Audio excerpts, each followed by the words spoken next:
Hi guys, welcome to my channel G solving NEET. I am Shivangini. आज हम बात करेंगे इलेक्ट्रोस्टैटिक पोटेंशियल एंड कैपेसिटेंस के हमारे अगले पार्ट के बारे में, जिसमें हमें देखना है electric potential due to dipole. जैसे ये एक डाइपोल है, इसमें दो पॉइंट है ए और बी, दोनों के बीच की डिस्टेंस कितनी है 2a, यानी इसका जो सेंटर है ओ, वहां से ए की डिस्टेंस भी है a और बी की डिस्टेंस भी है a। पॉइंट ए पे हमने रख रखा है नेगेटिव चार्ज और पॉइंट बी पे है पॉजिटिव चार्ज। अब ये जो डाइपोल का जो सेंटर है O, यहाँ से r डिस्टेंस और थीटा एंगल पे एक पॉइंट है P। हमें इस पॉइंट पे निकालना है इलेक्ट्रिक पोटेंशियल पॉइंट P पे। इसमें अब जो O और P, यानी O की P से डिस्टेंस कितनी है r और A की P से डिस्टेंस कितनी है r1, B और P के बीच की डिस्टेंस है r2 और ये थीटा एंगल हो ही गया। अब हम देखते हैं हमें क्या निकालना है, पोटेंशियल एट पॉइंट P। तो इसके लिए क्या हो जाएगा, VA प्लस VB, यानी हमें पॉइंट A से पोटेंशियल प्लस पॉइंट B से पोटेंशियल दोनों को ऐड करना है। अब पोटेंशियल क्या होता है, अगर हम इसको अलग अलग पॉइंट चार्ज माने तो क्या हो गया KQ/R। तो K A पे चार्ज कितना है -Q अपॉन डिस्टेंस यानी R1 और KQ/R2 ये B से हो गया। अब इस ये वाला जो ये पूरी टर्म -Q हो गई, -KQ/R1 और दोनों KQ सेम, तो KQ कॉमन आ जाएगा 1/R2 -1/R1, क्योंकि ये माइनस बाहर आ जाएगा। अब हम इनका एलसीएम लेंगे तो R1 -R2/R1R2, तो VP equals to KQ bracket में R1 -R2/R1R2। ये हमारी सेकंड इक्वेशन हो गई। अब हमें इस पोटेंशियल को निकालने के लिए क्या चाहिए, R1 और R2 की वैल्यू चाहिए और R1 into R2 की वैल्यू चाहिए, यानी R1 -R2 चाहिए और R1 R2 चाहिए। तो उसके लिए हम क्या करेंगे, ये O को आगे नीचे एक्सटेंड करेंगे और A से उस पर परपेंडिकुलर डाल देंगे, उसको पॉइंट देंगे C, उसको हमने नाम दे दिया C, और B से एक परपेंडिकुलर डाल देंगे जिसको हमने नाम दे दिया D। तो होगा क्या कि ये जो DP है, यानी D और P के बीच की डिस्टेंस है, ये अप्रोक्सीमेटली R2 के इक्वल है, यानी BP के इक्वल है, और ये C की P से जो डिस्टेंस है वो अप्रोक्सीमेटली AP यानी R1 के इक्वल है। तो अब हम देखते हैं OP जो ये लाइन है O और P, इसको हमने दो पार्ट में कैसे डिवाइड कर दिया, OD प्लस DP। तो ये OP equals to OD plus DP। अब OP तो हमें पता है कितनी है R और DP कितनी है R2, तो ये हो गई R और ये R2। अब हम OD कैसे निकालेंगे, ये ट्राइंगल हमारा ऐसे है,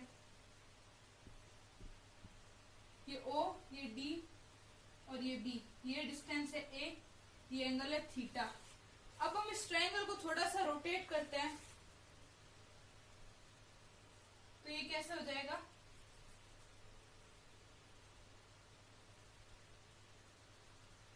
ये O हो गया, ये B हो गया और ये D हो गया, ठीक है। और ये हमारा एंगल हो गया थीटा। O और B की डिस्टेंस हो गई ये A और ये एंगल हो गया थीटा। तो ये राइट एंगल ट्राइंगल हो गया। अब इसमें थीटा के सामने वाला यानी ये हो गया परपेंडिकुलर। अब हम इसमें लगाएंगे कॉस। कॉस थीटा क्या होता है, बेस अपॉन हाइपोटेनियस। अब इसको हम थोड़ा सा रोटेट करते हैं तो ये ट्रायंगल ऐसे बन गया, एक राइट एंगल ट्रायंगल। ये O,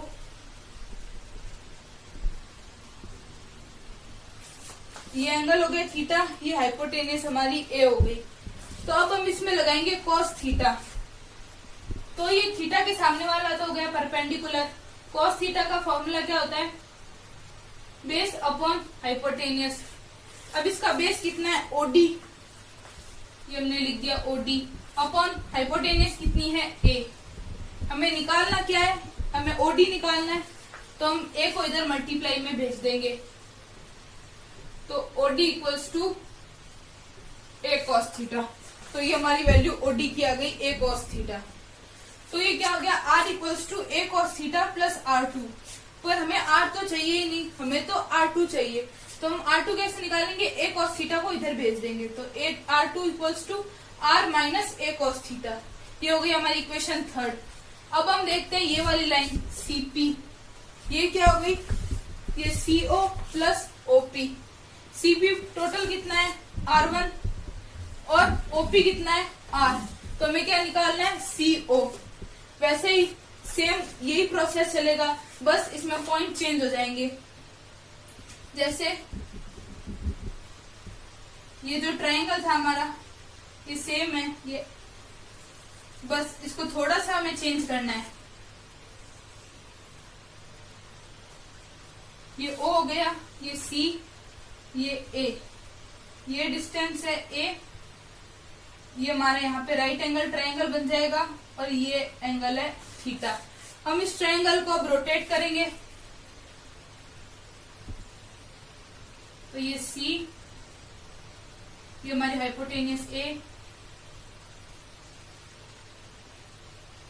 और ये हो गया हमारा थीटा। तो कॉस थीटा क्या होता है, बेस अपॉन हाइपोटेनियस। बेस हो गया हमारा ये OC, क्योंकि थीटा के सामने वाला हमेशा परपेंडिकुलर होता है, तो बेस हो गया OC, यहाँ OD की जगह आ जाएगा OC अपॉन हाइपोटेनियस A। वैसे यहाँ पे भी OD की जगह आ जाएगा OC। अब हमें ये OC निकालना है, तो OC क्या हो जाएगा, ये A इधर चला जाएगा, तो OC equals to A cos theta. जैसे उसमें OD आया था वैसे ही OC आएगा, दोनों सेम आएंगे। कितना आएगा A cos थीटा। तो R1 क्या हो गया A cos theta plus R, इसको हमने नाम दे दिया इक्वेशन 4। अब हमारे पास R1 और R2 की इंडिविजुअल वैल्यू आ गई, पर हमें तो R1 माइनस R2 चाहिए या R1 इंटू R2 चाहिए। तो कैसे निकालेंगे, पहले हम निकालेंगे R1 माइनस R2, यानी इक्वेशन 4 में से इक्वेशन 3 को माइनस कर देंगे यहाँ पे। तो ये इधर तो आ गया सीधा R1 माइनस R2। अभी R1 की वैल्यू क्या है A cos theta plus R minus ये R minus A cos theta. तो जब ये माइनस के अंदर मल्टीप्लाई करेंगे तो ये R तो माइनस का हो जाएगा और ये A cos थीटा ये पहले से ही माइनस का है, तो माइनस माइनस ये प्लस हो जाएंगे। तो A cos थीटा तो प्लस का हो जाएगा और R माइनस का, तो R तो दोनों कैंसिल आउट हो जाएंगे, एक प्लस का R और एक माइनस का R। कैसे, ये जब हम ये ब्रैकेट हटाएंगे तो ये R तो माइनस का हो गया और ये A cos थीटा प्लस का हो जाएगा, तो ये R तो कैंसिल आउट हो गया, ये A cos theta plus A cos theta, यानी R1 माइनस R2 की वैल्यू क्या हो गई 2A cos थीटा। ये हो गई हमारी इक्वेशन 5। अब हमें निकालनी है, ये तो हमने निकाल ली R1 माइनस R2, अब निकालनी है R1 R2। तो इन दोनों को हम मल्टीप्लाई करेंगे, तो अब ये क्या आ रहा है A cos theta plus R और R minus A cos theta. तो ये तो वही हो गया कि A प्लस बी और A माइनस बी, तो इसको हम सिंपली क्या लिख सकते हैं A square minus B square, तो R square minus A square cos square theta. अब हमने जो ये लिया है पूरा डायग्राम लिया है, इसमें ये जो R की वैल्यू है ये A से बहुत बड़ी है, तो R स्क्वायर A से और भी ज्यादा बड़ा हो जाएगा, तो हम A स्क्वायर कॉस थीटा को लगभग नेग्लेक्ट कर सकते हैं क्योंकि इसकी वैल्यू बहुत ज्यादा छोटी हो जाएगी। तो ये इसको हमने नेग्लेक्ट कर दिया, तो R1 R2 कितना आ गया R स्क्वायर। ये हो गई हमारी इक्वेशन 6। अब हम इक्वेशन 5 और 6 में से ये वैल्यू इक्वेशन सेकंड में पुट कर देते हैं, तो क्या आ गया KQ into 2A cos theta upon R square. हमें पता है ये Q और ये 2A, इनको हम क्या लिख सकते हैं डाइपोल मोमेंट यानी कि P। हमने फर्स्ट चैप्टर में भी ये देखा था, तो Q इंटू 2A हो गया P, तो VP क्या आ गया KP cos theta into R square. तो ये हमारा आ गया electric potential due to dipole.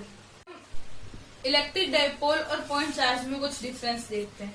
जैसे ये इलेक्ट्रिक डाइपोल है, इसके लिए हमने इलेक्ट्रिक फील्ड निकाला था 2kT अपॉन R क्यूब, तो E हो गया R क्यूब के इनवर्सली प्रोपोर्शनल हो गया, यानी E directly proportional to 1 upon R cube. और पोटेंशियल क्या हो गया KP cos theta upon R square, यानी V R स्क्वायर के इनवर्सली प्रोपोर्शनल हो गया। वही हम देखते हैं पॉइंट चार्ज, तो पॉइंट चार्ज में इलेक्ट्रिक फील्ड क्या होता है KQ अपॉन R स्क्वायर, तो E R स्क्वायर के इनवर्सली प्रोपोर्शनल हो गया। और पोटेंशियल क्या होता है KQ अपॉन R, तो V R के इनवर्सली प्रोपोर्शनल हो गया। तो अगर हम इन दोनों को कंपेयर करें तो यहाँ पे E जो है वो R की पावर 3 के इनवर्सली प्रोपोर्शनल है और यहाँ पे E R की पावर 2 यानी R स्क्वायर के डायरेक्ट इनवर्सली प्रोपोर्शनल है। यहाँ पे V R स्क्वायर के इनवर्सली प्रोपोर्शनल है और यहाँ पे V सिर्फ R के इनवर्सली प्रोपोर्शनल है। यानी कहने का मतलब ये है कि अगर हम इन दोनों में कंपेयर करें तो डिस्टेंस बढ़ाने पे डाइपोल के लिए फील्ड और पोटेंशियल ज्यादा जल्दी डिक्रीज होंगे। यानी हमने डिस्टेंस मान लो हाफ कर दी या डिस्टेंस डबल कर दी, जैसे डिस्टेंस हम बढ़ाने की बात कर रहे हैं तो डिस्टेंस हमने डबल कर दी या 3 टाइम्स कर दी, तो पॉइंट चार्ज के कंपैरेटिवली डाइपोल में इलेक्ट्रिक फील्ड और इलेक्ट्रिक पोटेंशियल ज्यादा जल्दी डिक्रीज होंगे या ज्यादा अमाउंट में डिक्रीज होंगे। अब हम देखते हैं electric potential due to system of charges. अभी तक हम एक चार्ज के बारे में पढ़ रहे थे या डाइपोल के बारे में। अब हमें पढ़ना है कि जैसे ये एक पॉइंट पी है, इस पे ये जितने भी चार्ज है, सिस्टम ऑफ चार्जेस है यानी एक से ज्यादा चार्जेस है, ये सारे चार्ज मिलके कितना पोटेंशियल इस पे लगाएंगे। तो ये जैसे Q1 चार्ज है, इसकी डिस्टेंस P से कितनी हो गई R1P। ये Q2 चार्ज की कितनी हो गई R2P। Q3 चार्ज की हो गई R3P। Q4 चार्ज की हो गई R4P। Qn चार्ज की हो गई RNP। तो ये इसकी डिस्टेंस हो गई, ये चार्ज हो गया। अब हमें पोटेंशियल निकालना है P पे, तो V1 यानी Q1 से कितना पोटेंशियल होगा KQ1 अपॉन R1P। V2 कितना हो गया KQ2 अपॉन R2P। ऐसे V3 हो जाएगा KQ3 अपॉन R3P। तो Vp यानी टोटल पोटेंशियल कितना हो जाएगा Vp equals to V1 V2 ऐसे करते करते Vn तक, सारे चार्ज का मिला के Vn तक मानते हैं कि हमें टोटल n चार्ज है हमारे पास। तो अब हम इन सबकी जगह वैल्यू पुट कर देंगे, तो V1 की जगह क्या आ गया KQ1 upon R1P, KQ2 upon R2P, Vn की जगह आ गया KQn अपॉन RNP। अब हम इसको कंप्रेस करके कैसे लिख सकते हैं, V equals to K summation of QI upon RIP। अब यहाँ पे I की जो वैल्यू है उसकी लिमिट क्या हो गई I1 से लेके n तक, यानी सबसे स्मॉलेस्ट वैल्यू कितनी हमारे पास 1, क्योंकि सबसे पहला चार्ज हमारे पास Q1 था, और 1 से लेके n तक यानी जितने भी नंबर ऑफ चार्जेस है वहां तक। तो ये V का ये फॉर्मूला आ गया, यानी सिस्टम ऑफ चार्जेस हमारे पास जितने चार्ज दे रखे हो उतना ये आ जाएगा। तो अब हम बात करते हैं इक्विपोटेंशियल सरफेस के बारे में। इक्विपोटेंशियल सरफेस क्या होता है, जैसे कोई भी सरफेस, जैसे मान लो ये सरफेस है, ऐसी सरफेस जिसमें हर एक पॉइंट का जो पोटेंशियल है वो सेम होगा। जैसे ये सरफेस पे 4 पॉइंट है A, B, C और D, तो इन सब पे पोटेंशियल सेम होगा, यानी VA बराबर VB बराबर VC बराबर VD, यानी सारे पॉइंट्स का पोटेंशियल सेम होगा। तो इक्विपोटेंशियल सरफेस की प्रॉपर्टीज में सबसे पहला क्या हो गया कि हर एक पॉइंट पे पोटेंशियल सेम होगा। नेक्स्ट कि इक्विपोटेंशियल सरफेस जो है, यानी दो इक्विपोटेंशियल सरफेस कभी भी आपस में इंटरसेक्ट नहीं करेगी एक दूसरे को। और कोई भी कंडक्टर हो गया, उसकी जो सरफेस होती है वो हमेशा इक्विपोटेंशियल सरफेस होती है। कैसे, क्योंकि कंडक्टर को दिया हुआ सारा चार्ज उसकी सरफेस पे आ जाएगा। अब सरफेस पे चार्ज सेम है, चार्ज सब पे सारी जगह इक्वली डिस्ट्रीब्यूट हो गया और डिस्टेंस सेम है ही, और पोटेंशियल किस पे डिपेंड करता है, पोटेंशियल का फॉर्मूला क्या होता है KQ upon R। K constant है हमारा, Q सेम है, R सेम है, तो पोटेंशियल भी सेम होगा। तो यानी कंडक्टर की सरफेस क्या हो गई, इक्विपोटेंशियल सरफेस हो गई। और अगला पॉइंट ये बहुत इंपॉर्टेंट है कि अगर कोई भी इक्विपोटेंशियल सरफेस है उसमें हम किसी चार्ज को एक पॉइंट से दूसरे पॉइंट पे लेके जाएंगे तो वर्क डन 0 होगा। जैसे ये इक्विपोटेंशियल सरफेस है, अब यहाँ पे हम किसी चार्ज को A से D में लेके आ रहे हैं, या A से B पे लेके जा रहे हैं, या A से C पे लेके जा रहे हैं, तो कहीं पे भी लेके जाएंगे तो वर्क डन 0 होगा। क्यों होगा 0, क्योंकि पोटेंशियल डिफरेंस क्या होता है, जैसे मान लो हम A से D पे लेके आए तो VD minus VA equals to W upon Q। अब VD और VA तो इक्वल है, तो अब दोनों को माइनस करेंगे तो यहाँ पे क्या आ जाएगा 0 equals to W upon Q। ये Q इधर आएगा तो ये भी 0 हो जाएगा, तो वर्क डन कितना आ गया 0। और लास्ट सबसे इम्पोर्टेंट पॉइंट क्या है कि इलेक्ट्रिक फील्ड लाइंस जो होती है वो हमेशा इक्विपोटेंशियल सरफेस के परपेंडिकुलर होती है। और कैसे होती है उसको भी हम प्रूव करते हैं। तो अब हमें क्या प्रूव करना है कि इलेक्ट्रिक फील्ड लाइंस जो है वो इसके इक्विपोटेंशियल सरफेस के परपेंडिकुलर होती है।